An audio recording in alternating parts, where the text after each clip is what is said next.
Abdoulaye Diop était à Moscou et les amis, il a été interviewé et il a dit des choses intéressantes. Nous avons découpé les éléments que nous allons vous proposer en deux temps. Cet entretien qui était tellement intéressant. Bon, c'est un pur régal quand même, les amis, d'écouter Abdoulaye Diop, qui est le ministre malien des Affaires étrangères.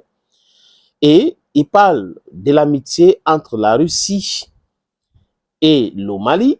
Il parle aussi de la sérénité au niveau du Mali depuis que le Mali a signé le partenariat avec la Russie. Les amis, écoutons d'abord cet extrait. Il nous parle de ce partenariat entre la Russie et le Mali et la sérénité qui règne aujourd'hui au Mali avec ce partenariat. Donc c'est gagnant-gagnant, les amis.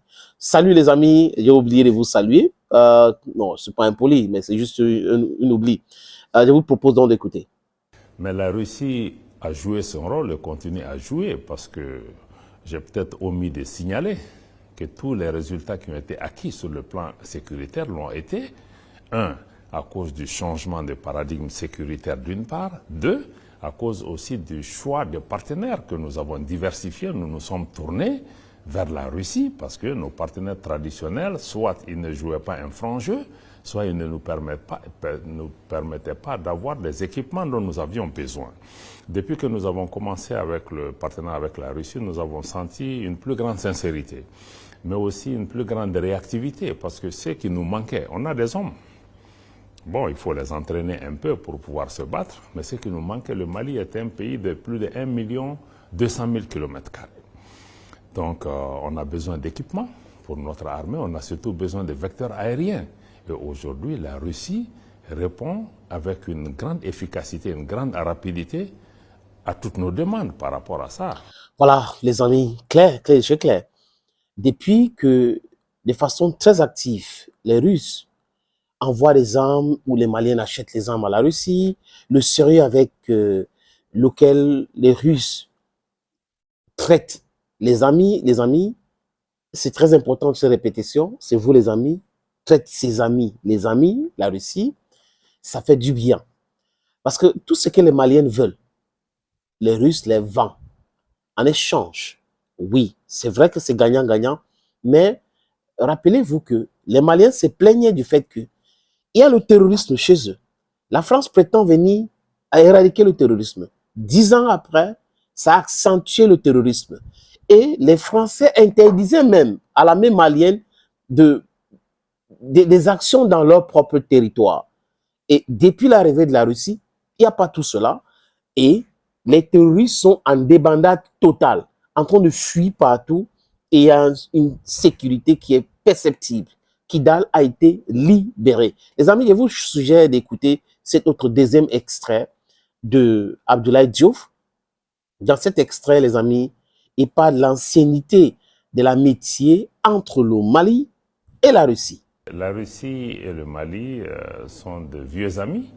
Il y a eu une relation très intense entre nos deux pays au lendemain des indépendances. Après, les choses ont changé avec les changements qui sont intervenus ici et dans nos pays. Et plus récemment, nous avons repris une coopération sur le plan de la défense et de la sécurité pour renforcer les capacités, ce qui donne des résultats très appréciables et même très impressionnants.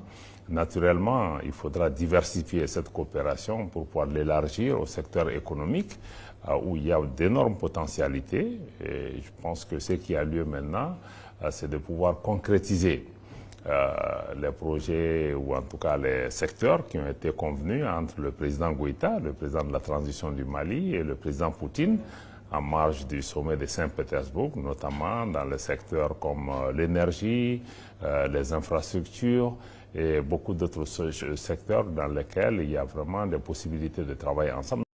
Voilà. C'est-à-dire que quand vous avez des gens comme ça, des gens qui comprennent que vous êtes des vrais amis, même si vous faites des affaires. Parce que la confiance dans les affaires est tellement primordiale, est très importante. Maintenant, si vous avez votre amitié et que vous faites des affaires et que cette confiance règne, les amis, tout le monde sera épanoui dans cela. Donc, c'est important de rappeler à ceux qui pensent que la Russie vient de reconnaître l'Afrique. La Russie a toujours aidé l'Afrique à se libérer. Et l'idée d'abord de la Russie à l'époque de venir aider l'Afrique à se libérer, c'est d'éviter que les Occidentaux utilisent l'Afrique pour pouvoir s'enrichir sauvagement et mater l'Union soviétique à l'époque. Donc l'Union soviétique avait bien compris que non, le peuple africain a besoin de sa liberté. Donc il faut cette polarisation du monde, le pouvoir, les centres décisionnels du monde, un peu partout. Donc, l'Union soviétique a toujours voulu cela. Mais l'Occident a toujours voulu être le centre de tout ce qui se passe dans le monde. Mais cet Occident n'aime pas l'histoire. Et ce que Diop fait, ça ne va pas passer bien en France ou aux États-Unis. Parce qu'ils n'aiment pas qu'on leur rappelle l'histoire. Donc, voilà des gens qui sont venus nous esclavagiser, qui sont venus nous coloniser, qui sont venus nous proposer la Bible et tous les autres livres dits saints, les amis, et qui manipulent la conscience du peuple africain depuis des années, qui ont créé le néocolonialisme et l'impérialisme pour toujours rester et nous piller davantage. Et ces gens-là disent que le peuple africain doit oublier l'histoire. Si vous oubliez votre histoire, vous ne pouvez pas savoir d'où vous venez et d'où vous êtes en train de partir. If you forget your history or if you don't know your history, you will not know where you're coming from, either where you're going to. You don't have a sense of direction. It be very important for talk for all my way they listen me. Say if some person tell you, say me you forget about your history, that person not like you, that person don't want me to exist for this life. You don't know your forefathers, you don't know your grandparents, you don't know what happened for now, you don't know. Then you're digging your own grave. Donc à chaque fois que vous voyez un Africain, vous dites, vraiment il faut qu'on oublie l'histoire, on avance. C'est un cancre. Ce sont des cancres qui disent ça. C'est-à-dire que c'est des gens que l'Occident a déjà lavé les cerveaux. Vous ne voulez pas savoir sur votre religion avant que les Européens arrivent. Vous ne voulez pas savoir sur vos aïeux, vos grands-parents. Vous ne voulez pas savoir sur la torture qu'on vous a infligée dans l'histoire. Et vous voulez avancer. Vous ne pouvez pas avancer parce que les mêmes faits vont se reproduire demain. Et vous serez en train de dire, est-ce que non, c'est pas la première fois. Donc l'Occident ne peut pas nous demander d'oublier notre histoire. Parce que c'est cet Occident-là qui a écrit l'histoire du peuple africain. Donc on vient nous esclavagiser, on vient nous coloniser, on vient nous torturer. Léopold qui est un criminel, Léopold II, le roi des Belges, qui est un grand criminel qui a tué 20 millions de personnes au Congo. Bismarck qui est un grand criminel. Et les autres qui sont des criminels, les De Gaulle et autres. C'est des gens que on nous demande de regarder comme des héros. Non, c'est faux. Ces gens-là ont torturé les Africains, ont tué les Africains. Si l'Afrique est ce que l'Afrique est aujourd'hui, c'est à cause de ces gens-là. Regardez le Togo, regardez le Bénin, regardez le Malawi, Estonie, Swaziland, Lesotho. Regardez ces pays-là. Regardez la Somalie. On peut citer beaucoup d'autres pays en Afrique. Vous pensez que c'est comme ça l'Afrique? Avec ces petits territoires, on ne peut pas se développer. On ne peut pas avancer sans connaître notre histoire. Nous devons commencer, les amis, par abolir le passeport. Abolir le passeport entre Africains. La carte d'identité doit être suffisante pour voyager entre Africains.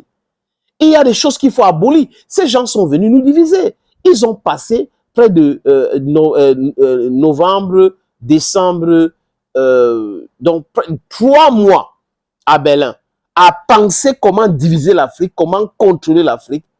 Comment diviser l'Afrique pour toujours? Et vous venez nous demander de ne pas continuer à penser de notre histoire. Si vous ne pensez pas que l'histoire est importante, sachez que vous ne savez pas où vous voulez aller. Donc, les amis, c'est très important que Abdoulaye Diop les rappelle cela. L'amitié entre la Russie et le Mali et des pays africains, ce n'est pas nouveau.